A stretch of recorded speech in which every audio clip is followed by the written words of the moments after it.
សួស្តីបងប្អូនទាំងអស់គ្នាសូមស្វាគមន៍មកកាន់ Channel SN New Home ថ្ងៃនេះដែរខ្ញុំមានចំណេះដឹងថ្មីមួយសម្រាប់មកចែករំលែកដល់បងប្អូនទាំងអស់គ្នាទាក់ទងនឹងការគណនារកកន្លះផ្ទៃដំបូលហើយនេះគឺជាដំបូលដែលយើងត្រូវរកកន្លះផ្ទៃរបស់វានៅថ្ងៃនេះឥឡូវកុំឲ្យខាតពេលយូរយើងមកមើលដំបូលយើងទាំងអស់គ្នាឥឡូវយើងមើលដំបូលណាដែលមានទំហំប៉ុនគ្នាឥឡូវខ្ញុំសូមគូសបន្ទាត់ភ្ជាប់ត្រង់នេះទៅត្រង់នេះ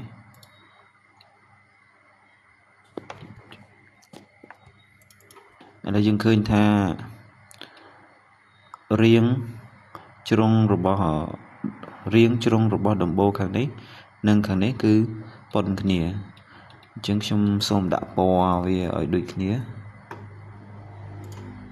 យើងយកពណ៌ទឹកក្រូចមកដាក់អ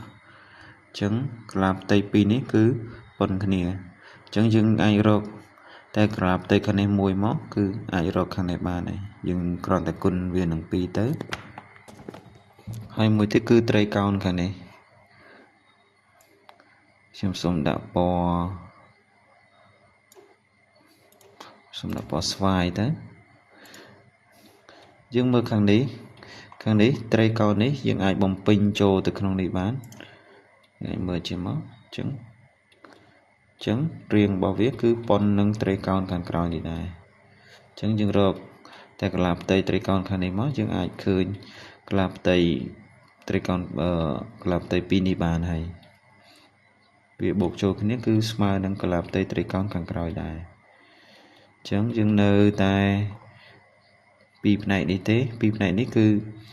កន្លះផ្ទៃវាប៉ុនគ្នាដែរអញ្ចឹងខ្ញុំសូមដាក់ពណ៌បៃតងបាទអញ្ចឹងអ្វីដែលយើងត្រូវរកគឺ3កន្លះផ្ទៃពណ៌ទឹកក្រូច1កន្លះផ្ទៃពណ៌ស្វាយ1និងកន្លះផ្ទៃពណ៌បៃតង1ប៉ុន្តែមុននឹងឈានដល់ការរកកន្លះផ្ទៃពណ៌ទាំង3នេះបងប្អូនត្រូវចេះរូបមន្តធរណីមាត្រទាំង3ដែររូបមន្តទី1កន្លះផ្ទៃចតុកោណភ្នាយដោយយកបាតតូចបូកបាតធំគុណនឹងកម្ពស់ឬចែកនឹង2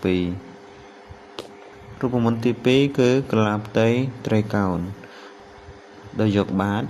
គុណនឹងកម្ពស់រួចចែកនឹង2រូបមន្តទី3គឺ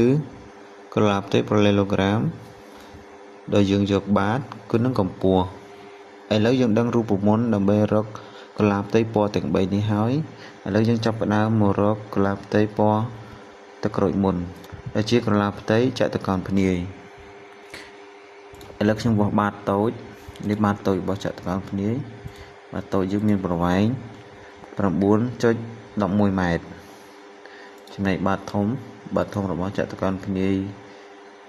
នេះគឺ14.80 ម៉ែត្រ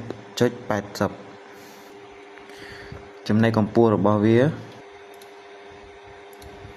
គឺ 4.34 ម៉ែត្រ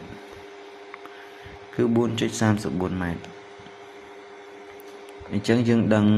ទាំងបាតតូចទាំងបាតធំនិងកម្ពស់របស់វាហើយអញ្ចឹងយើងយកវាទៅបញ្ចូលនៅក្នុងរូបមន្តរបស់យើងនេះបងប្អូននេះខ្ញុំបានបញ្ចូលវាទៅក្នុងរូបមន្តហើយវាបាតធំ 14.8 បាតតូច 9.11 ម៉ែត្រនិងកម្ពស់ 4.34 អញ្ចឹងយើងបញ្ចូលមកបាតតូចបូកបាតធំគុណនឹងកម្ពស់រួចចែកនឹង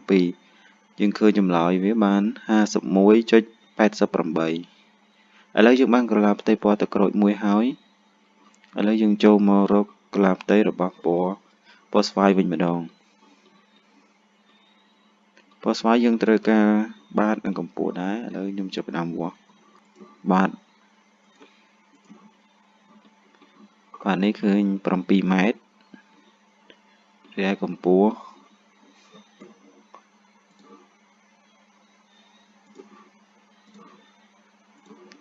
របស់វាគឺ3.92 ម៉ែត្រអញ្ចឹងយើងយកវាដាក់ចូលក្នុងរូបមន្តមកនេះបាតរបស់វា7 ម៉ែត្រកម្ពស់ ចឹងយើងយកបាតគុណនឹងកម្ពស់រួចចែកនឹង2យើងឃើញចម្លើយរបស់វាគឺ 13.72 ឥឡូវយើងទៅរកកន្លងផ្ទៃពណ៌បៃតងកន្លងផ្ទៃនេះហើយខ្ញុំវាស់បាតរបស់វាគឺ 0.7 ម៉ែត្ររីឯកម្ពស់របស់វាគឺ2.54 ម៉ែត្រអញ្ចឹងយើងដាក់ចូលទៅក្នុងរូបមន្តរបស់យើងនេះបងប្អូនបាត 0.7 ម៉ែត្រកម្ពស់2.54 ម៉ែត្រអញ្ចឹងយើងយកបាតគុណនឹងកម្ពស់យើងបានចម្លើយរបស់វាគឺ 1.77 ម៉ែត្ររួចហើយយើងឃើញថាកន្លងផ្ទៃរបស់ពណ៌ទឹកក្រូចគឺមាន2កន្លងផ្ទៃរបស់ពណ៌ស្វាយនេះក៏មាន2ដូចគ្នាចំណែកឯកន្លងផ្ទៃរបស់ពណ៌បៃតងក៏មាន2ដែរអញ្ចឹង